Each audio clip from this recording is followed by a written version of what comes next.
So for today, I want to talk to you about four particular worlds and the fifth, which is an addition, which would be exploring the realms of creation in Kabbalah.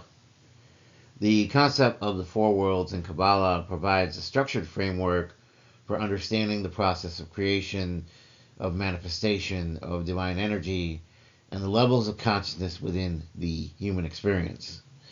These worlds, first, Atziluth, which is emanation, Beri'ah, which is creation, Yetzirah, which is formation, and Assiah, which is action, serve as metaphysical planes through which divine influence progressively condenses and actualizes into reality. Beneath Assiah, the lowest spiritual world, exists Assiah Gashmi, or Physical Assiah, which represents the tangible universe that we inhabit. Collectively, these worlds are known by the acronym Aviyah, which is formed from their Hebrew initials. These worlds also map onto the 10 Sephirot, forming a structure often referred to as Jacob's Ladder, symbolizing the ascent and descent of divine influence in human consciousness. So let's go into the four worlds. The first world, which is Atziluth, which is emanation. Atziluth represents the highest and most abstract of the four worlds. It is the realm of pure divine energy, where divine will is undifferentiated and absolute. This world is associated with the Sephirot of Chokmah, wisdom, and is often considered to be beyond duality, where only the infinite presence of the divine actually exists. Atziluth is sometimes likened to the initial spark of inspiration before it takes on any particular form. It is the world where God's will first emerges unfiltered by material constraints. Because of its absolute purity, human beings cannot perceive Atziluth directly, but its influence permeates all of the lower worlds. Next, there is Beri'ah, which is creation. Beri'ah is the second world descending from Atziluth. It is the world of creation and is associated with the Sephirot of Binah, which is understanding. In Beri'ah, the divine will begins to take on definable forms, distinguishing itself into discrete concepts and spiritual beings. This is the realm of the highest angels and the divine throne, where the divine attributes become more structured. This world is often compared to the moment when an initial inspiration begins to take shape in the mind, forming what we would know as a coherent idea. It is the realm of intellectual comprehension, where abstract wisdom is channeled into structured knowledge. Then there is Yetzirah, formation. Yetzirah is the world of formation and is associated with the 6 emotional Sephiroth. Chesed, loving kindness. Gevurah, judgment. Teferet, beauty. Netzach, eternity. Hod, glory. And Yesod, foundation.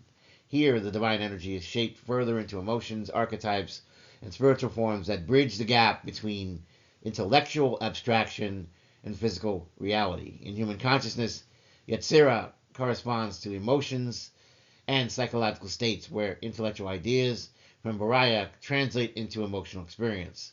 This world is also home to angelic beings who serve as intermediaries between higher divine realms and the physical world. Next, there is Assiah, which is action. Assiah is the lowest of the four worlds and corresponds to the realm of physical action. It is associated with the Sephirot of Malkuth, kingdom, where divine energy finally manifests into tangible existence. In Assiah, the divine will becomes material, taking physical form as the world we inhabit. This world corresponds to the domain of practical action, where thought and emotion are actualized into deeds. It represents the completion of the creative process, where divine influence solidifies into reality. Then there is the 5th edition, that which is known as Assiah Gashmi, or Physical Assiah. Beneath the spiritual world of Assiah exists Assiah Gashmi, or the Physical Assiah, which is the world of material existence. In spirituality, maybe this is called the prime material plane, to be distinguished from the ethereal plane or the astral plane. This contains the physical universe and is the final enclosure of divine energy, where spirituality is most concealed. The last two Sephirot, Yesod and Malkuth, are closely associated with this world. Yesod acts as a conduit to which spiritual energy may flow into Malkuth, which represents the material plane itself. Physical Assiah is the domain of sensory experience, where divine light is often hidden beneath the illusion of separation and physicality. In this world, spiritual work involves uncovering divine presence within material existence and elevating it back towards the higher realms. How do the four worlds come together to constitute Jacob's ladder? The four worlds can be arranged within the Sephirot to form Jacob's ladder, which is a symbolic representation of the ascent and descent between divine realms. In this configuration, each world corresponds to a different section of the Sephirot, demonstrating the progressive flow of divine energy. So we have first Atziluth, which is emanation, which is Keter, Chokmah, and Binah. The highest section of Jacob's ladder represents pure divine emanation. Keter, which is the crown, symbolizes the divine will, whereas Chokmah, wisdom, represents the initial spark of insight. And Binah, understanding, structures that insight into what we would call a coherent framework. The second is Beri'ah, which is creation, which corresponds to Chesed, Yetzirah, and Sephirot. This section embodies the world of abstract archetypes and divine attributes.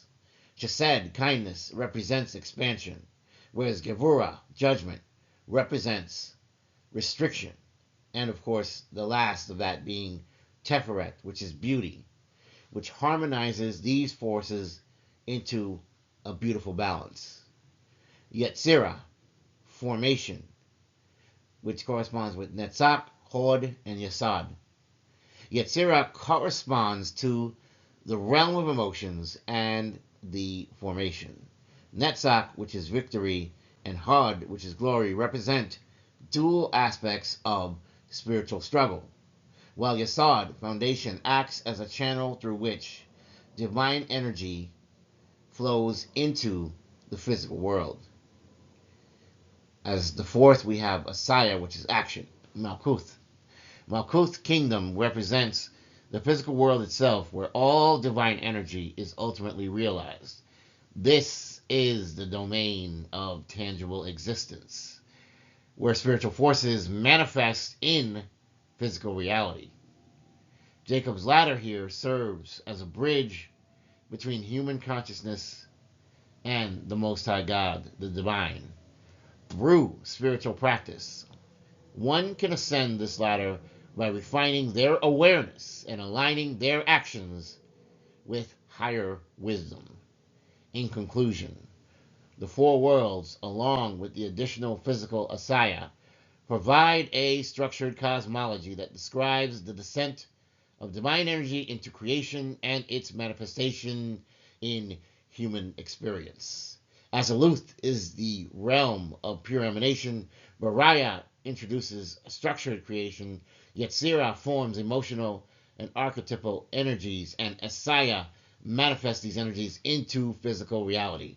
Below this spiritual framework lies the material world, Assiah Gashmi, where the divine presence is concealed, but it is accessible through concerted spiritual effort. The arrangement of these worlds within the Sephirot as Jacob's ladder highlights the interconnection of divine realms and human consciousness. By understanding and integrating these spiritual principles, individuals can refine their awareness, ascend the ladder of spiritual development, ultimately bringing divine light into the material world.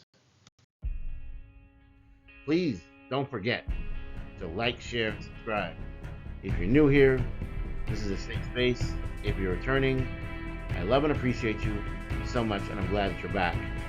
In the name of the Most High God, I wish you health, wealth, prosperity, and abundance. Blessings and protection. Signing off. Take care. Have a great day.